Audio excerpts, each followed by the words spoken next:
जगद्गुरू तुकोबांची पालखी रोटी घाट चढताना वारकऱ्यांच्या तुकोबा आणि माऊलीच्या जयघोषानं सारा आसमंत दुमदुमून गेला। यावेळी वारकऱ्यांचा आनंद देखील ओसंडून वाहत होता। तुकोबांची पालखी रोटी घाट चढताना तुकोबा आणि माऊलीच्या गजरानं आसमंत अगदी दुमदुमून गेला।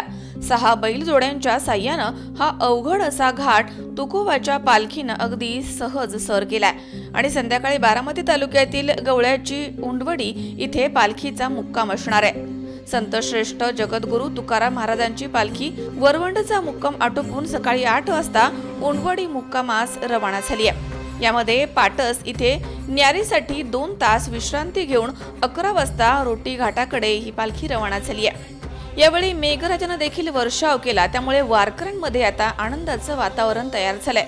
वारकऱ्यांचा आनंद या पालखीमध्ये अगदी ओसंडून वाहत होता।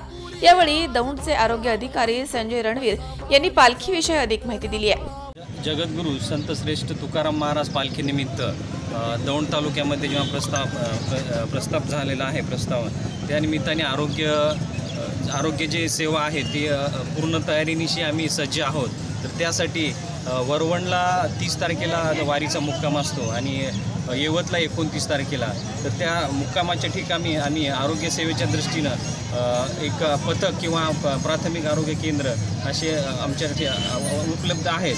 तसंच आमच्याकडे पाणी पिण्याच्या दृष्टिकोनातून फिलिंग पॉईंट जे आहेत तर तालुक्यामध्ये 13 फिलिंग पॉईंट असे आहेत आणि आरोग्य सेवक 25 आमच्याकडे कार्यरत आहेत। वैद्यकीय अधिकारी 13 आहेत, आरोग्य सहाय्यक 13, आरोग्य सेविका 36 आहेत आणि 13 ग्रामपंचायतला पूर्ण आम्ही TCL साठ्याचं क्लोरिनेशनचं कन्फर्मेशन आहे किंवा पाणी पुरवठा कशा प्रकारे OT टेस्ट घेतल्यात का या कन्फर्मेशन करूनच आम्ही पाणी पुरवठा सुरळीत होण्याच्या दृष्टीनं मदत करतो किंवा आमचे आरोग्य सेवक ठिकठिकाणी जाऊन पाणी पुरवठा बरोबर आहे का ही OT टेस्ट घेऊन प्रत्येक नागरिकांमार्फत हा मेसेज पसरला जातो।